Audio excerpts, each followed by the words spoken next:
Kottayam ഏറ്റുമാനൂരിനടുത്ത് railway ട്രാക്കിൽ 3 പേരുടെ മൃതദേഹം കണ്ടെത്തി. 2 പെൺകുട്ടികളുടെയും ഒരു സ്ത്രീയുടെയും മൃതദേഹമാണ് കണ്ടെത്തിയത്.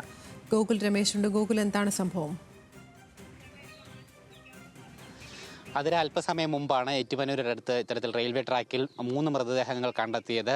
ഒരു മുതിർന്ന സ്ത്രീയുടെയും 2 പെൺകുട്ടികളുടെയും മൃതദേഹമാണ് കണ്ടെത്തിയിട്ടുള്ളത്. ഇവരെ തിരിച്ചറിയാനായിട്ട് സാധിച്ചിട്ടില്ല. ഏറ്റുമാനൂർ പാറോലിക്കൽ എന്ന് പറയുന്ന സ്ഥലത്തുള്ള റെയിൽവേ ഗേറ്റിന് സമീപത്താണ് ഇത്തരത്തിൽ 3 മൃതദേഹങ്ങൾ കണ്ടെത്തിയത്. ട്രെയിൻ തട്ടി മരിച്ചതാകാമെന്നാണ് ഇപ്പോൾ RPF-ന്റെ അടക്കം പ്രാഥമികമായിട്ടുള്ള ഒരു നിഗമനം. എന്തായാലും ഈ 3 പേരെയും തിരിച്ചറിയാനായിട്ട് സാധിച്ചിട്ടില്ല. ഇവർ മലയാളികളല്ല, ഇതര സംസ്ഥാന തൊഴിലാളികളാണ് ഈ 3 പേരും എന്നുള്ള ഒരു പ്രാഥമിക നിഗമനം കൂടി പോലീസിനുണ്ട്.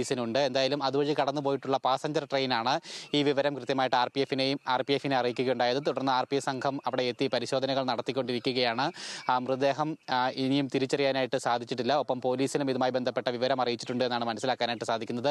പോലീസ് കൂടി എത്തിയതിനു ശേഷം ഇൻക്വസ്റ്റ് നടപടികളൊക്കെ പൂർത്തിയാക്കിയതിനു ശേഷമായിരിക്കും പോസ്റ്റ്മോർട്ടം അല്ലെങ്കിൽ അതുപോലെ അത്തരത്തിലുള്ള തുടർ നടപടികളിലേക്ക് കടക്കുന്നുണ്ടാവുക. എന്തായാലും ആദ്യഘട്ടത്തിൽ ആശുപത്രിയിലേക്ക് മാറ്റി മോർച്ചറിയിലേക്ക് മാറ്റുന്നുണ്ടാവും. അതിനുശേഷമായിരിക്കും പോസ്റ്റ്മോർട്ടം നടപടികളൊക്കെ പുരോഗമിക്കുക. എന്തായാലും ആളെ തിരിച്ചറിയുന്നതിന് വേണ്ടിയിട്ടുള്ള നടപടികളും ഇതിനോടനുബന്ധമായിട്ട് ആരംഭിച്ചു കഴിഞ്ഞതായിട്ടാണ് മനസ്സിലാക്കുന്നത്. നിലവിൽ ഇപ്പോൾ RPF അടക്കമുള്ള സേനാ സംഘങ്ങൾ അവിടെ എത്തി പരിശോധനകൾ നടത്തിക്കൊണ്ടിരിക്കുകയാണ്.